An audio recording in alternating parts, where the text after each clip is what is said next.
3, 2, 1. Rock. Paper. Rock. Scissors. Oh, okay. Hey, everyone. Welcome to the Panoramic Perspective Podcast, your weekly trip for anime shit. Let's get into it. Today's episode is Your Name. And oh my God, the opening scene in this is amazingly crafted. Like the shooting stars that turn out to be the comet falling from the sky or whatever. Two lovers completing each other's sentences when all they know is that they're looking for something or someone since the day the stars fell. And all they remember is nothing more, nothing less than a beautiful view. Fuck, I love this movie. No, I you know what's crazy though? I have to agree with you. And I don't know if you got this because I know you've seen this movie a couple times now. Yes. This was my first time watching this Which movie. I was super excited about. And immediately with the opening scene, without really paying attention too much to the dialogue, like I'm just talking about the whole aesthetic of the scene itself, it felt me with remorse. Did you feel like that too? I thought that was pretty interesting that just an opening scene itself by visuals can fill you up with like this sense of dread and remorse. Like, why doesn't this feel right? Yeah, like there's something off here. Yes. That's interesting. Yeah, that's definitely interesting because I remember the first time watching this that I was just like, wow, this is fucking beautiful. Yeah, that was all that was going through my head, No, definitely. They craft the opening scene so well to just draw your attention in immediately. Like by the time the opening sequence is done, I am fully invested into the rest of this movie. It was very stunning. I watch a lot of anime, and I'm not trying to brag. I hope so. Flash my anime. So we have an anime podcast. I hope you watch. No. I watch a lot of anime, and I've seen a lot of good anime movies. Yeah. But this one, usually with the Freaky Friday or body switch situation, it's the movie would start off generally the same. It's either they introduce the two main characters, something will happen, they'll switch bodies, and then that's the whole dilemma for the whole movie. It's he's in her body, she's in his body, or whatever, and they have to stay like that throughout the whole movie. However, in this one, they did it so interesting because they switched throughout, like almost randomly throughout different days. Yeah. And not just that, just time periods in general, which was a big shock, I'm sure. A big shock. Yeah, how'd you feel about that?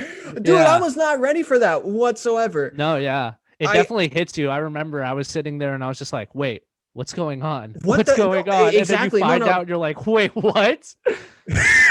It's funny because there's a moment in my notes where everything happens and I was typing out something and I just stop and I go, wait, what? Yeah. No, yeah, it really is crazy when you figure out, wait, it's not just I'm far away, it's I'm from a different time in general. You. Yeah. Why didn't they call each other? Why was it like it was super odd to me that it was the first thing you do.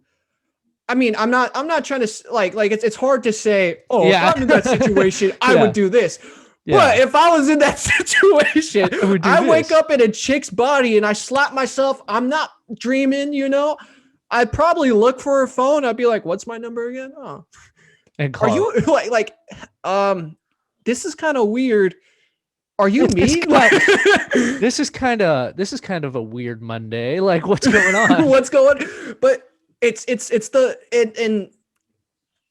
like I said, it's anybody can say, oh, if I'm in that situation, this is what I do. But the fact that that was a reoccurring question because they kept leaving each other notes. I thought that was so weird. Instead of just calling each other. Yeah. And at first I thought, okay, maybe it's just a different, like maybe they're trying to do a later time period where maybe we're not that technology advanced yet with smartphones and calling. Yeah.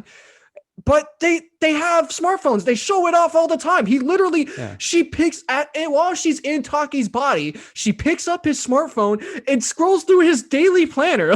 Yeah. She didn't get not one idea I should call myself to see what the fuck is going on. No, yeah, definitely. That is kind of like the one plot hole in this thing that is kind of in it for sure. It wouldn't be a plot hole if he doesn't call her later in the show, or in the movie. He literally try to call her. And my thought to that was, Why now? Why now? Out of everything you do, now is when you're gonna try to call her. That Yeah, made no definitely. sense to me whatsoever, and that's probably my biggest pet peeve with Yeah.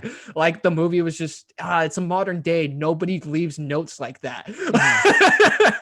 I love the hints that the writers give us when Mitsuha finally goes to the cafe for the first time and sees the prices. They're kind of they kind of add in these fun little things that I noticed after watching it second time. And she says, "I can live for a month off these prices, like the price of any one of these or whatever." And Taki's friends are like, "What era are you from?"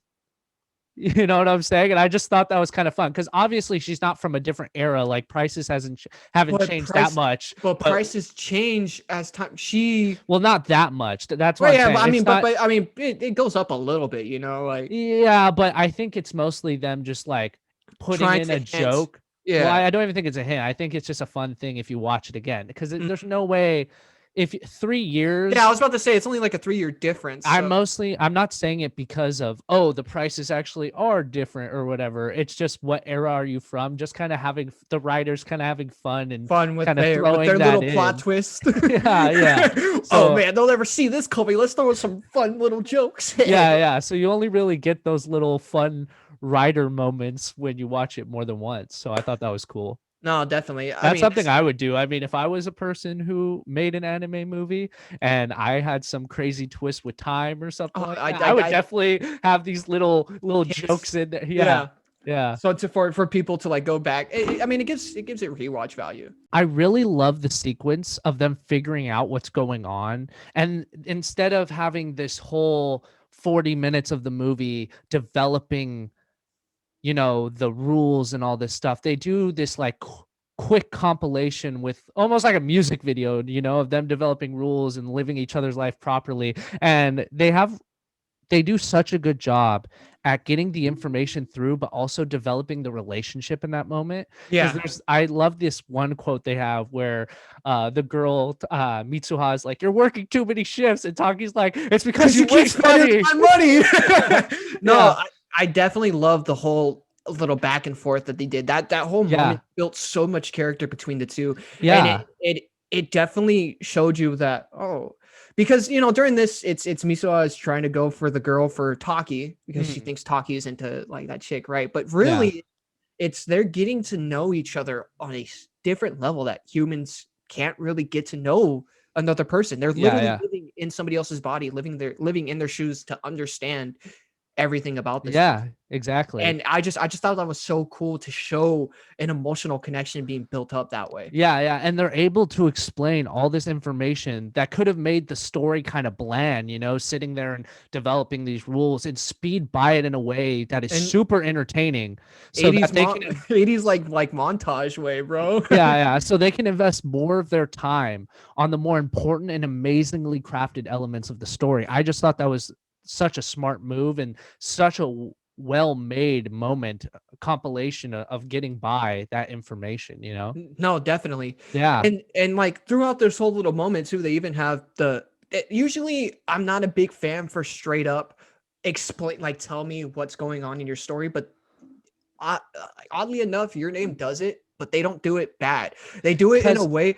They do it in a way where it's like you're not shoving the information down my throat. Like this yeah. is just out of nowhere. It's this flows with the story. For example, like the explaining the whole union, God, and connection thing. Yeah. They did that so well with taking Taki in Mizuha's body to World. the netherworld or whatever that Yeah. spot and having the grandma explain like why we do this, why the Yeah. ritual is. And I actually wanted to talk about that anyways, because I Yeah. love the story of Musubi Yeah. and the god's power to connect people in time. Mm-hmm. And I love that they say the threads represent the flow of time itself, Yeah. because then you think about how it connected Taki and Mitsuha through time. Yeah.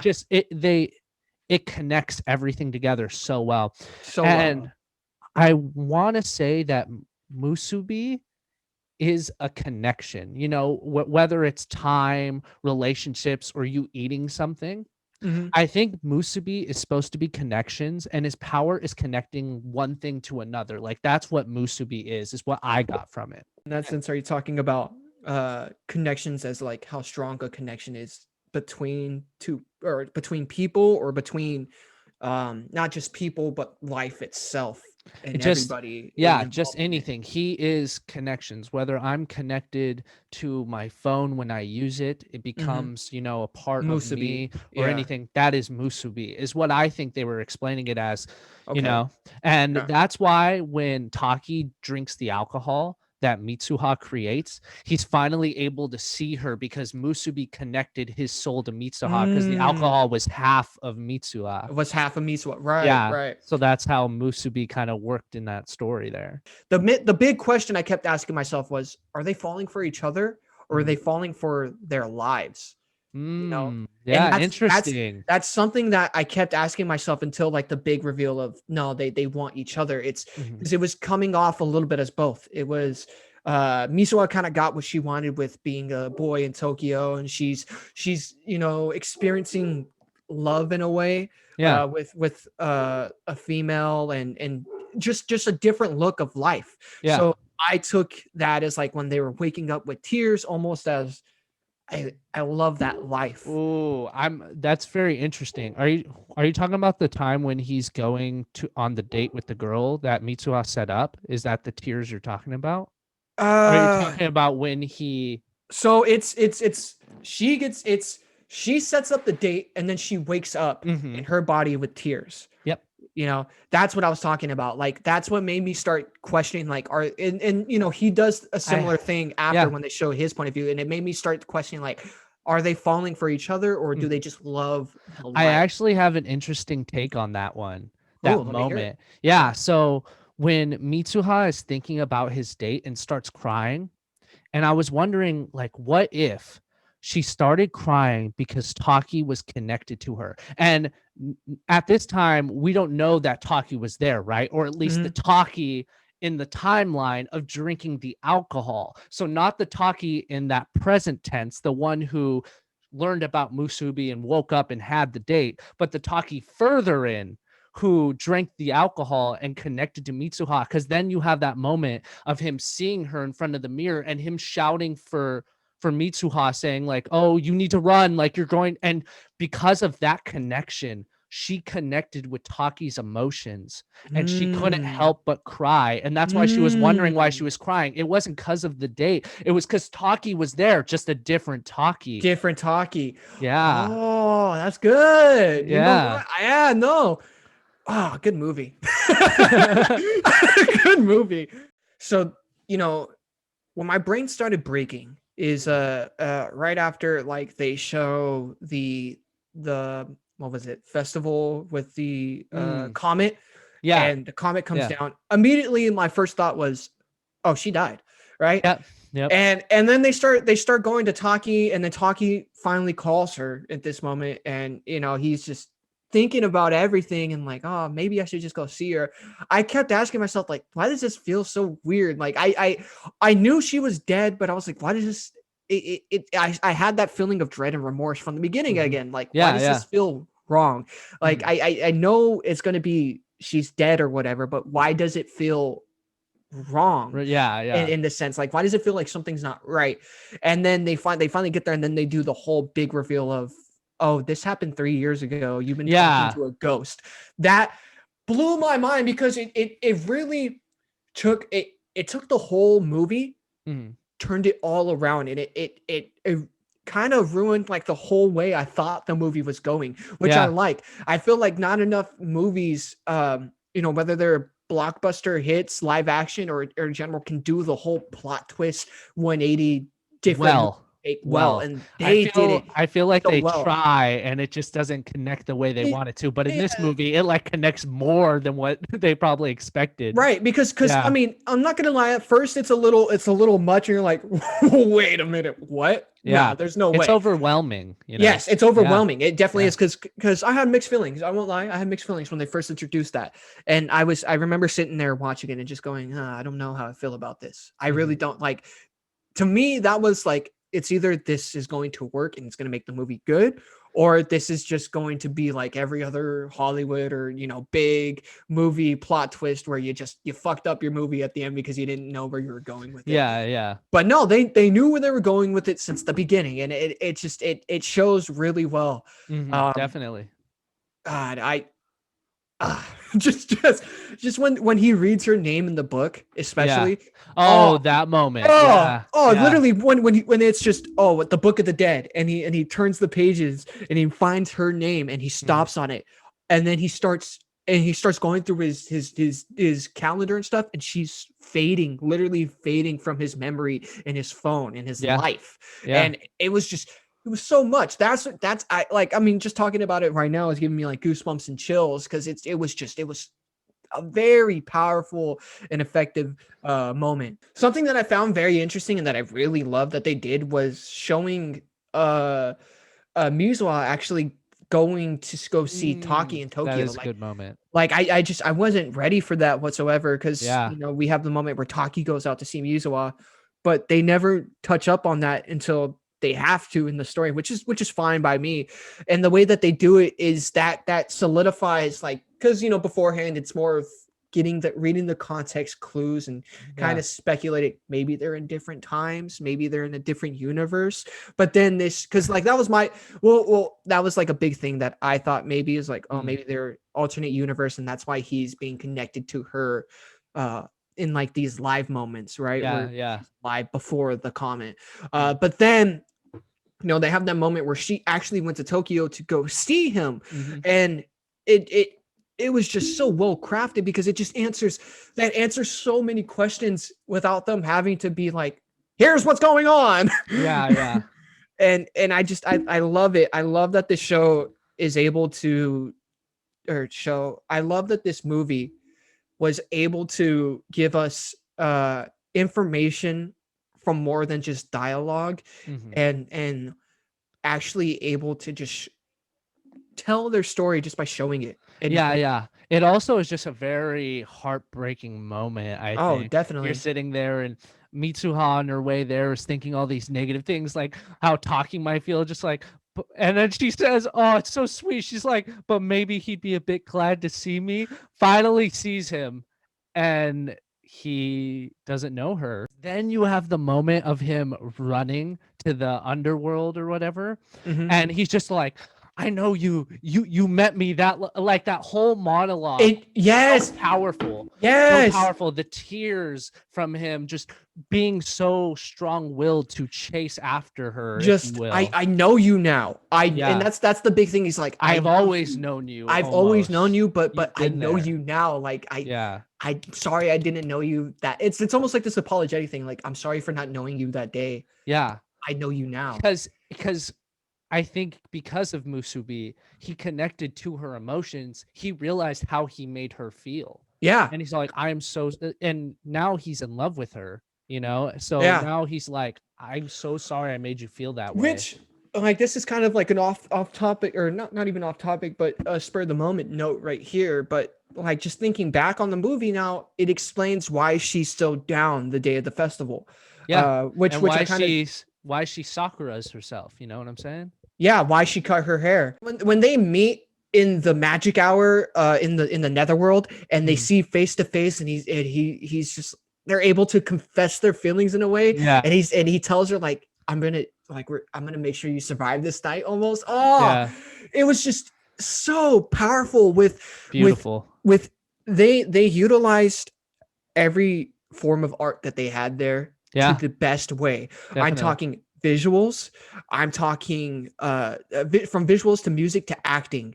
It was killed it. The actors killed it. All amazing. I'm sure the Japanese voice actors probably killed it, but definitely the English voice actors in this moment, round of applause for them. They did amazing. Just all the voice actors, Japanese and English. I'm sure English did amazing, Japanese did amazing. It was awesome. They definitely killed it, dude. And just the nice the way, like, a big music note that I have for this moment is I love the way that the violins are lightly coming in the background, and then it's followed by soft piano, like, I love that moment, because you get to see these two people who just connect with each other like it's nothing. They just have this natural connection, and they can't interact like this with anyone else. They even have that whole moment where it's all like, I'm not dating someone because I choose to be single, basically, you know, and they get frustrated. But with each other, they're basically made for each other. They work so well together. And it was so cute. I mean, just even their back and forth, hey, you looked at me and my body. He goes, no, yeah, just once. What do you mean just once? Like it was natural. It felt natural. It was awesome. It was cute. It's super you cute. Can even though they're just interacting and seeming like it's just a regular conversation, it's so much more to them, you know. Like you can feel the love. This is their first time being able to talk face to face. And there's just so much emotion that they're able to show throughout that. And it's a splash of anger for you've kind of seen like me, or you've seen more of me than nobody else is supposed to see. You've seen me inside and out. So I'm mad at you for that.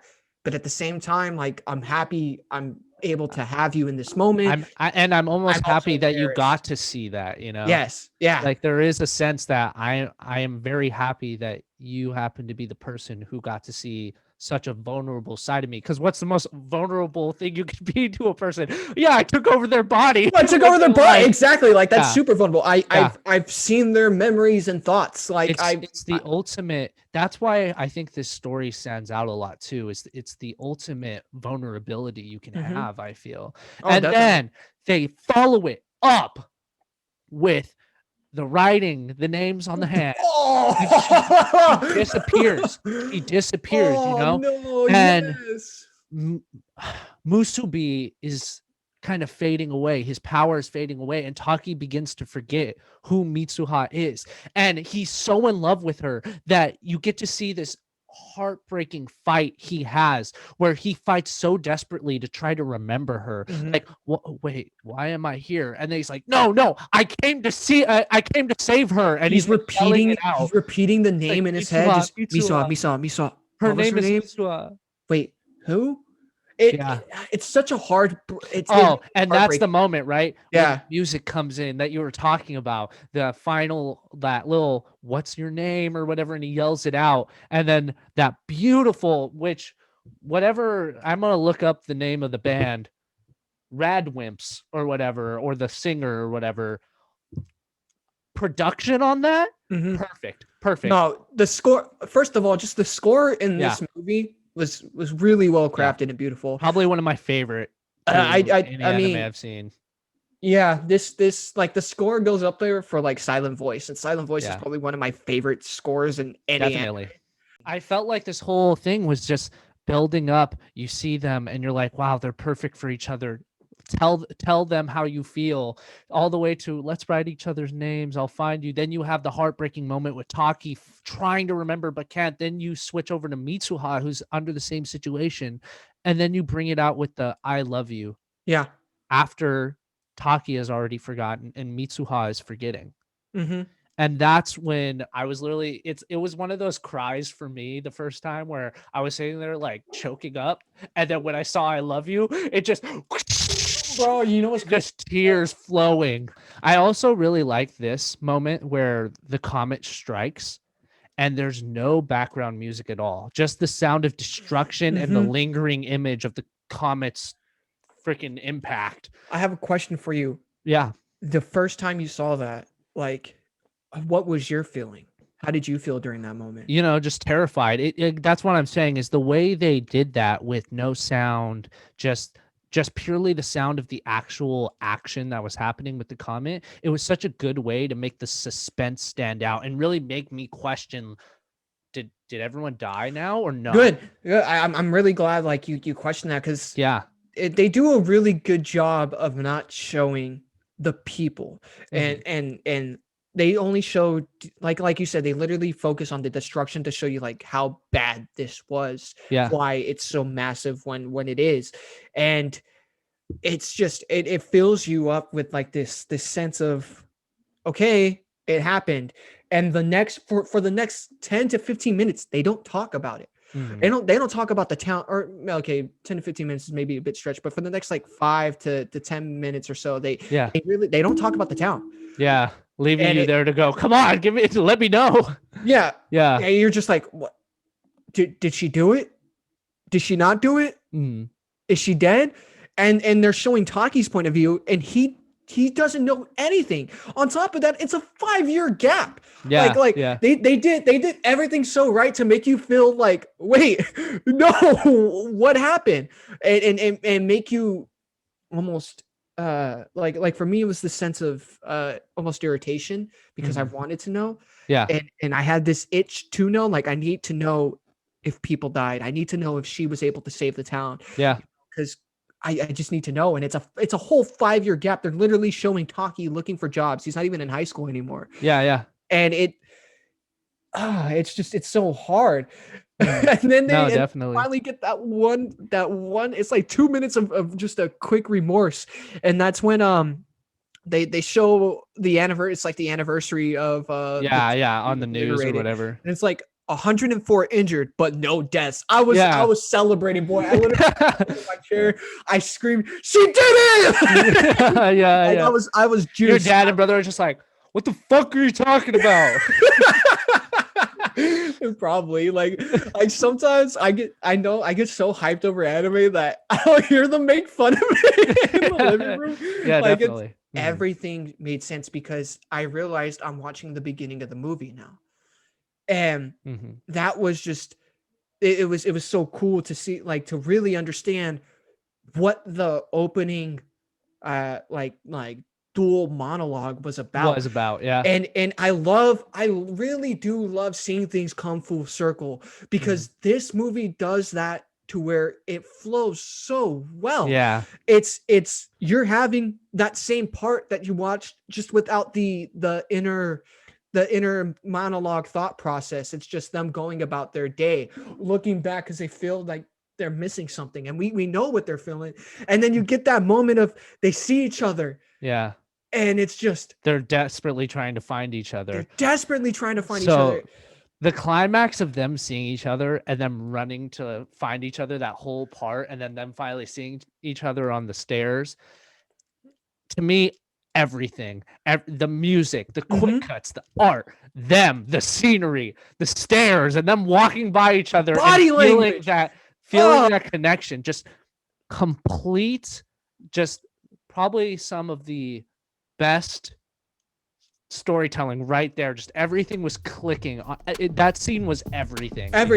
Literally everything. And then finishing it with the "Your name is." Beautiful. Dude. Thank you guys for tuning in. If you're watching us on YouTube, please don't forget to like and subscribe. And if you're ever in the mood to listen to an audio-only version of our episodes, we have the links in the description for our available audio streaming platforms. Thank you guys for listening. We hope you enjoyed the trip.